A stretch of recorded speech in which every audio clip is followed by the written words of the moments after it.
Hi, my name is Kevin Doyle, and I'm a traditional Irish step dancer applying for a fellowship grant with the Rhode Island Council on the Arts. What I do is I dance jigs, reels, and hornpipes, very old traditional Irish step dances. Some of the steps dating back over 150 years back to the dance masters of Ireland, mostly in the southern part of Ireland. My dance steps have been traced back to a dance master called named Joe O'Donovan, who passed away within the last 2 years. And what I do as a folk artist is I offer a lot of workshops, I do a lot of school programs, I do professional engagements and different events with the family and other community settings around the state and throughout New England. As of recently, I was selected to perform with Brian O'Donovan's Christmas Celtic Sojourn in Boston as the dance director, choreographer, and lead dancer for the 12 shows that we had that actually traveled to 3 different states. And I also perform professionally as percussionist and step dancer with Pendragon, an Irish Celtic band that's been together for 27 years, and I've been with them for 16 years. And I also perform with Atwater and Donnelly Band, a traditional folk band that I also play percussion and dance with.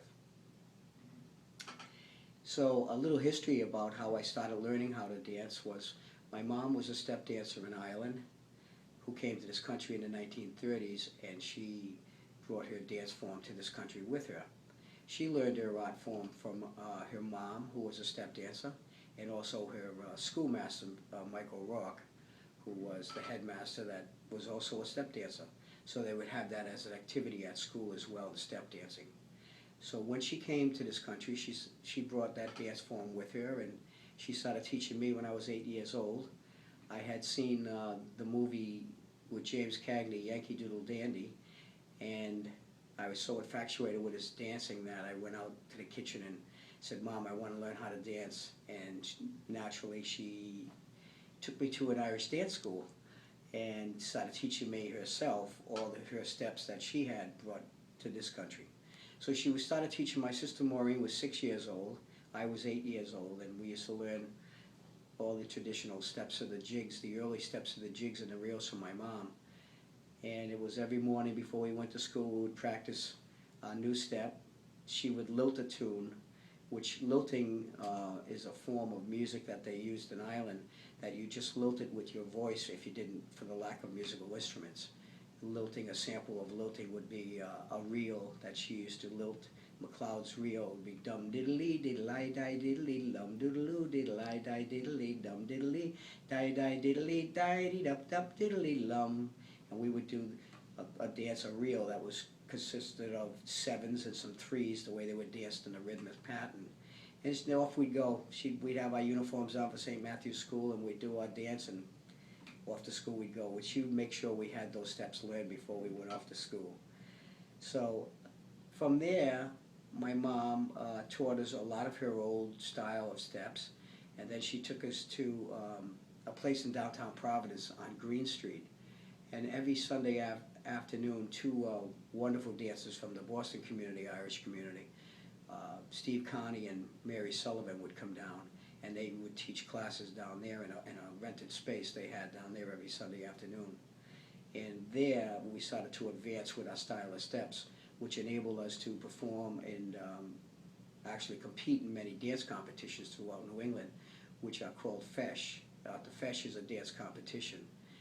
And having been in Bridgeport, New York, Jersey, all the way up and down the East Coast, we performed in many, many competitions. I was very successful, winning first prize in the majority of those competitions I entered. I was known as a U.S. Irish dance champion.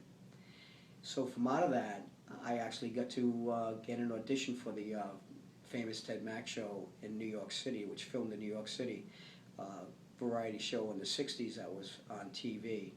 And I got selected to perform on the show, and I actually won twice on that show.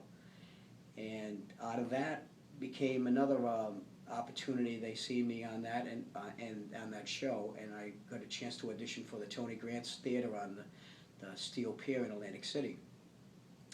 and have an audition for that. They booked me for a week's engagement every summer for 6 years at that theater in Atlantic City, which turned out to be our family vacation every year. So that was a very enjoyable experience. And so, how long I've been doing this? I've been dancing now since I was 8 years old, 52 years. Don't do the math, please. But I've been doing it and brought my folk arts into a more general arts venue since Riverdance came out in 1996. They really generated a lot of interest in the Irish step dance. And my Irish step dance form is very old, traditional style, danced very close to the ground with a lot of rhythmic patterns of the feet, which is danced to different Irish tunes with the jigs, the reels, and the hornpipes, which are my favorites. There are many other different forms of the dance, but I also learned from the McCrory School of Dance. After we left downtown Providence from Mary Sullivan and Steve Connie, we progressed to the McCrory School of Dance in Pawtucket, Rhode Island. And there we learned to do a lot of 6 and 8 4-hand reels, dance with many partners, and that was another chance for me to add to my hornpipe steps, which a hornpipe is a very traditional style of dance that was more of a competitive form of dance. It was a dance form that was taught by the dance masters in Ireland, who actually used to travel from village to village many years ago and stay 6 to 8 weeks in the villages and teach the people of the village how to do this dance. And they would take the front doors off the cottages and have dance-offs and dance competitions, and oftentimes last man standing was victorious, but they were sort of like flamboyant characters in those days, and it wasn't uncommon for another village to be envious of the dance master style, and they would actually kidnap the dance master and take him to their village. So I'm not sure if that goes on anymore, but sometimes in Providence that happens. But just to wrap up a little bit about this, my intentions for this grant is my goal is to explore more of the old traditional style of step dance that I do, and it would enable me to, my goal is actually to travel back to Ireland, where I have still a lot of family that lives there. My mom being from County Roscommon, and my dad's folks all from County Longford, which is right next to County Roscommon in the central western part of Ireland. And my goal is to search out and find some of the old dance master styles that still exist, even though many of them have passed on now. But my family living there would be able to, they are familiar with the dance form and would be able to seek out information for me and to guide me in the direction to go where I could find the old traditional style of dance, which I could then bring back and continue teaching in workshops and different venues that we perform. So I think that's about all. I think that's pretty much all of it that I'd like you to know about me as far as for the step dancing. And thank you.